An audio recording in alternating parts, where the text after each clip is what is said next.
आप देख रहे हैं बाबा टाइम्स न्यूज। नेमिस की धरती हम सबके लिए सदैव से पावन धरती रही है। हजारों वर्ष पहले 88,000 ऋषि मुनियों ने भारत के वैदिक और पौराणिक परंपरा को लेकर के जो गोष्ठी यहां पर आयोजित की थी, आज भी उसकी प्रतिध्वनि पूरी दुनिया के अंदर सुनाई देती है। नेमिस की इस धरती को कोटि कोटि नमन करते हुए आप सभी सीतापुर जनपद की जनता जनार्दन का मैं हृदय से स्वागत करता हूं, अभिनंदन करता हूं। भाइयों बहनों, आज आचार्य नरेंद्र देव जी की पुण्यतिथि भी है। आचार्य नरेंद्र देव एक समाजवादी चिंतक थे, सही मायने में समाजवादी थे। उन्होंने अपने लिए नहीं हुए जीवन जिए थे, समाज और राष्ट्र के लिए उनका जीवन समर्पित था। मैं इस अवसर पर आचार्य नरेंद्र देव जी को विनम्र श्रद्धांजलि अर्पित करता हूं। भाइयों बहनों, आचार्य नरेंद्र देव जी की पावन जन्मभूमि यही अहमदाबाद है। जो लोग आज समाजवाद के नाम पर पूरे प्रदेश के अंदर जाकर के ढिंढोरा पीट रहे हैं, इन्होंने अगर आचार्य नरेंद्र देव, डॉक्टर राम मनोहर लोहिया जैसे समाजवादी चिंतकों से कुछ भी प्रेरणा ली होती तो आज के समाजवादी वास्तव में कुछ सुधरे हुए दिखाई देते। लेकिन जैसे इन्होंने तय कर दिया है कि ये सुधरेंगे नहीं, इन लोगों के नाम और काम में भारी अंतर है। नाम तो समाजवादी है, लेकिन काम आतंकवादी है, सोच परिवारवादी है। मैंने आतंकवादी इसलिए कहा, यद्यपि इसकी बहुब्रांड में बहुरूपिया ब्रांड बन चुका है। ये दंगावादी भी है, तमंचावादी भी है, आतंकवादी भी है, परिवारवादी भी है। मैंने ये इसलिए कहा, कल गुजरात की अहमदाबाद की एक न्यायालय ने गुजरात के सीरियल बम ब्लास्ट में 38 आतंकवादियों को फांसी की सजा और आजीवन कारावास की सजा सुनाई है। भाइयों बहनों, उसमें से कुछ आतंकवादियों का संबंध उत्तर प्रदेश के आजमगढ़ से भी है, और उत्तर प्रदेश के आजमगढ़ से जिस आतंकवादी का संबंध है, उसमें से एक आतंकवादी समाजवादी पार्टी के मुखिया के साथ फोटो खिंचा करके समाजवादी पार्टी का प्रचार भी कर रहा है। ये समाजवादी पार्टी के वास्तविक चरित्र को देश और दुनिया के सामने प्रस्तुत करता है, और ये पहली बार नहीं हुआ। जब 2012 में श्रीमान अखिलेश यादव प्रदेश के मुख्यमंत्री बने थे, और उस समय मुख्यमंत्री के रूप में प्रदेश की जनता के लिए पहला फैसला क्या होगा, यह निर्णय लेना था। तो आपको याद होगा, उन्होंने किसानों के लिए नहीं, नौजवानों के लिए नहीं, महिलाओं के लिए नहीं, सरकारी कर्मचारियों के लिए नहीं, प्रदेश की सुरक्षा के लिए नहीं, प्रदेश की आस्था के लिए नहीं, उन्होंने पहला फैसला लिया था अयोध्या में राम जन्मभूमि पर हमला करने वाले काशी में संकट मोचन मंदिर पर हमला करने वाले, लखनऊ, अयोध्या और वाराणसी की कचहरियों पर हमला करने वाले, गोरखपुर, कानपुर और बिजनौर में सीरियल ब्लास्ट करने वाले आतंकवादियों के मुकदमों को वापस लेने का पहला फैसला किया था। हम आभारी हैं माननीय न्यायालय के। उस समय के उच्च न्यायालय ने इसको स्टे किया था और स्थगन आदेश के बाद समाजवादी पार्टी की मंशा धूप दूसरी हुई थी, अन्यथा पूरा प्रदेश आतंकी घटनाओं से दहल रहा होता। और इसीलिए कल की घटना एक बार फिर से हम सभी की आंखों को खोलने वाला है। नाम तो समाजवादी, काम आतंकवादियों के उस पर श्रेय देने वाला, और सोच परिवारवादी से बाहर ये लोग जा नहीं पा रहे हैं। भाइयों बहनों, 2017 के पहले प्रदेश के अंदर जो सरकारें थी, उनके पास न सुरक्षा का कोई एजेंडा था, न विकास का कोई विजन था, और न गरीब कल्याणकारी कार्यक्रम को आगे बढ़ाने की कोई सोच ही थी। प्रदेश में हर तीसरे दिन एक दंगा होता था, महीनों महीनों कर्फ्यू लगता था,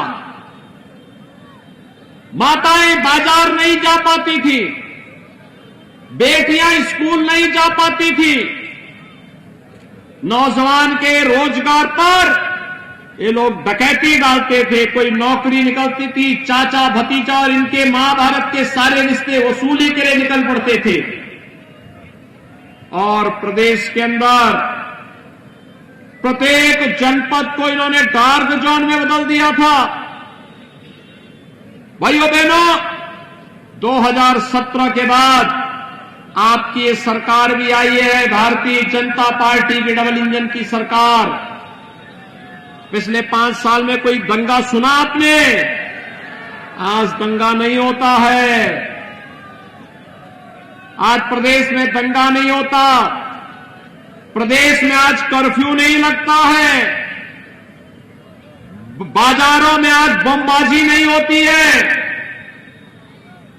आज प्रदेश में कर्फ्यू और दंगा की दुस्साहस किसी की नहीं। जहां कर्फ्यू लगता था वहां पर अब कांवड़ यात्रा निकल रही है, और जहां बमबाजी होती थी वहां हर हर बम बम का नारा लगाते हुए शिव के भक्त निकलते हैं। जैसे लगता है पूरा उत्तर प्रदेश भगवान शिव के भक्ति में लीन होकर के एक नई सत्य का संचार कर रहा है, जो उत्तर प्रदेश को विकास की नई ऊंचाइयों तक पहुंचाएगा।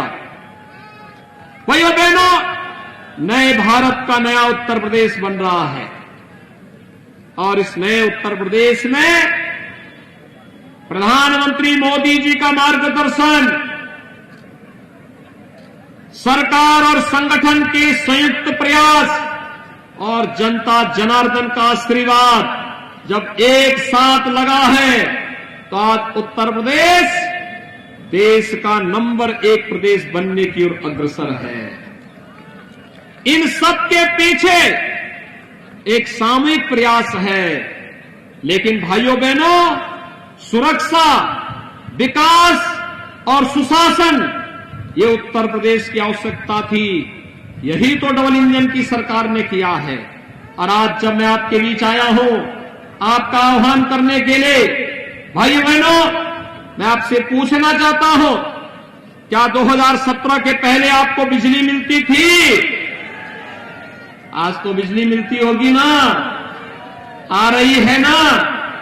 हमने तो सबका साथ और सबके विकास की बात कही, तो सबको बिजली, पर्याप्त बिजली, निर्बाध बिजली के लक्ष्य को प्राप्त किया है। याद करिए, समाजवादी पार्टी की सरकार आती, आतंकवादियों के मुकदमों को वापस लेती है, और जब भारतीय जनता पार्टी की डबल इंजन की सरकार आती है तो उत्तर प्रदेश में किसानों का कर्ज माफ करती है, किसानों का कर्ज माफ होता है।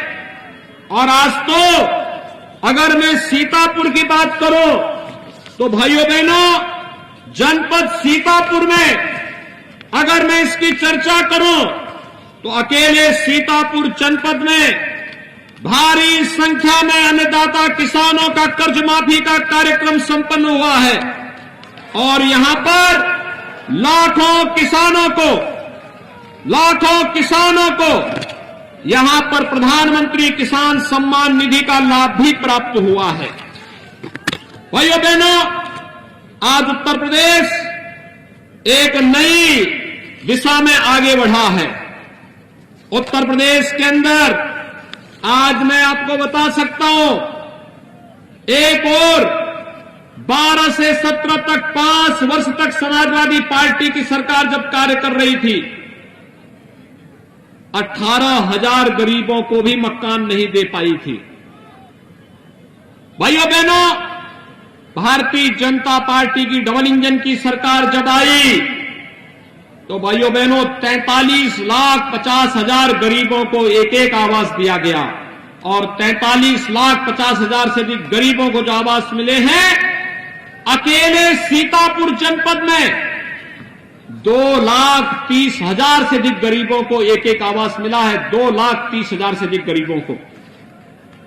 भाइयों बहनों, 5,40,600 से अधिक गरीबों को एक एक शौचालय देने का काम किया गया। और यही नहीं, अगर मैं वृद्धावस्था पेंशन, विधवा पेंशन, दिव्यांग जन पेंशन की बात करूं तो अकेले प्रदेश के अंदर 1 करोड़ परिवारों को इन योजनाओं का लाभ प्राप्त हुआ है, जिसमें 12,000 रुपए सालाना पेंशन की सुविधा उन्हें उपलब्ध कराया जा रहा है। और आपके सीतापुर जनपद में दिव्यांगजन पेंशन पाने वाले 71,300 से अधिक, विधवा पेंशन प्राप्त करने वाले लाभार्थी 34,000 से अधिक और वृद्धावस्था पेंशन का लाभ प्राप्त करने वाले लाभार्थी 68,700 से अधिक अकेले सीतापुर जनपद में हैं। विद्युत की निःशुल्क कनेक्शन का लाभ अकेले आपके सीतापुर जनपद में 2 लाख परिवारों को निःशुल्क विद्युत का कनेक्शन भी डबल इंजन की सरकार ने दिया है। भाइयों बहनों, मैं पूछना चाहता हूं, आज जो लाभ भारतीय जनता पार्टी की डबल इंजन की सरकार आपको मकान के रूप में, राशन के रूप में, बिजली के रूप में, वैक्सीन के रूप में, विकास के रूप में दे रही है, आखिर ये लाभ 2017 के पहले क्यों नहीं मिल रहा था? कारण साफ है, पहले की सरकार की सोच संकुचित थी। पहले की सरकार नाम समाजवादी और सोच परिवारवादी थी, परिवारवादी। वहां पर बात तो की जाती थी सबका साथ का, लेकिन जब विकास की बात आती थी तो उनका नारा होता था कि केवल सिफाई खानदान का विकास। भाइयों बहनों, भारतीय जनता पार्टी ने जब सबका साथ और सबके विकास की बात कही तो सबका साथ और सबके विकास का मतलब प्रदेश के 25 करोड़ लोगों के विकास की बात। पहले विकास का ये पैसा ये परिवारवादी लोग, इनकी संकुचित दायरे की सोच और इनके इत्र वाले मित्र के घर में चली जाती थी। आज भाइयों बहनों, इत्र वाले मित्र से पैसा निकल करके हम लोग गरीबों के घर तक पहुंचा रहे हैं। गरीब को मकान दे रहे हैं, गरीब को राशन दे रहे हैं, हर नागरिक को सुरक्षा दे रहे हैं। कोरोना कालखंड में आपने देखा होगा कि सरकार ने फ्री में टेस्ट, फ्री में उपचार, फ्री में वैक्सीन, सबको वैक्सीन देने का कार्य किया। आपने यहां पर मेहमदाबाद में कितने लोगों ने वैक्सीन ले ली है? कितने लोगों ने वैक्सीन ली है? आपको मैं धन्यवाद देता हूं, आपने वैक्सीन लिया है। ये वैक्सीन कोरोना के खिलाफ देश की लड़ाई का प्रतीक है। कोरोना हारेगा तो भारत जीतेगा। कोरोना हारेगा, भारत जीतेगा। और जो लोग कोरोना के समय वैक्सीन के खिलाफ दुष्प्रचार करते थे, कहते थे वैक्सीन नहीं लेंगे क्योंकि ये भाजपा का वैक्सीन है, ये मोदी वैक्सीन है, आज उनको करारा जवाब दिए जाने की आवश्यकता है कि कोरोना की थर्ड वेव कब आई, कब चली गई, कोई पता नहीं, क्योंकि हर व्यक्ति ने वैक्सीन ले लिया था, टीका ले लिया था। टीका का ये प्रभाव है कि आज हर व्यक्ति की जान बची है। जो लोग जान के साथ खिलवाड़ कर रहे थे, भाइयों बहनों, आज उनको बताइए कि अगर मोदी वैक्सीन के कारण जान बची है, भाजपा वैक्सीन के कारण जान बची है, तो वोट भी भारतीय जनता पार्टी के ही चुनाव चिन्ह पर हम लोग देंगे। ये जवाब उनको दे जाने की आवश्यकता है। भाइयों बहनों, सरकार ने संकल्प लिया है, भारतीय जनता पार्टी की डबल इंजन की सरकार प्रदेश के अंदर सुरक्षा, प्रत्येक नागरिक के जीवन में खुशहाली, प्रत्येक प्रदेश के बिना भेदभाव के प्रत्येक जनपद में विकास की योजना को लेकर के प्रभावी ढंग से आगे बढ़ेगी। और आज उसी अभियान को आगे बढ़ाने के लिए मैं मोहम्मदाबाद में आपके बीच आया हूं, आप सबसे अपील करने के लिए कि भारतीय जनता पार्टी ने श्रीमती आशा मौर्य जी को अपने प्रत्याशी के रूप में मोहम्मदाबाद विधानसभा सीट पर पुनः अपना प्रत्याशी बनाया है। विश्वा से श्री निर्मल वर्मा को अपना प्रत्याशी बनाया है और सिधौली से श्री मनीष रावत भारतीय जनता पार्टी के प्रत्याशी के रूप में आपके बीच में यहां पर उपस्थित हुए हैं। भाइयों बहनों, मेरी आप सबसे अपील है, भारतीय जनता पार्टी के सभी प्रत्याशी जनता जनार्दन की सेवा के लिए अपना पूरा समय देंगे। और इसके लिए आवश्यक है, अगर आप चाहते हैं प्रदेश दंगा मुक्त रहे, भय मुक्त रहे, कर्फ्यू मुक्त रहे, विकास की योजनाएं जिस तेजी के साथ पिछले 5 वर्षों के अंदर बिना भेदभाव के गांव, गरीब, किसान, नौजवान, महिलाएं और समाज के प्रत्येक व्यक्ति तक पहुंची हैं, ये योजनाएं इसी प्रकार से चलती रहे। इसके लिए आवश्यक है प्रदेश के अंदर एक मजबूत सरकार की और डबल इंजन की ही सरकार हो सकती है, जो आपको सुरक्षा और विकास के मुद्दे पर आगे बढ़ाने का कार्य कर सकती है। लेकिन मजबूत सरकार के लिए महमूदाबाद, सिधौली और बिस्वा से भारतीय जनता पार्टी के प्रत्याशियों का विजयी होना आवश्यक है। क्या आप सभी सहमत हैं? सभी लोग सहमत हैं? भारतीय जनता पार्टी के प्रत्याशियों को विजयी बनाएंगे। दोनों हाथ पकड़ करके सड़क के उस पार के लोग भी मुझे बताएं, तीनों प्रत्याशी आ जाए भैया। जनता का अभिवादन करें और आपसे जनता जनार्दन से मैं अपील करूंगा कि हमारे तीनों प्रत्याशियों को अपना आशीर्वाद दें। दोनों हाथ ला करके मेरे साथ बोलेंगे, भारत माता की, भारत माता की।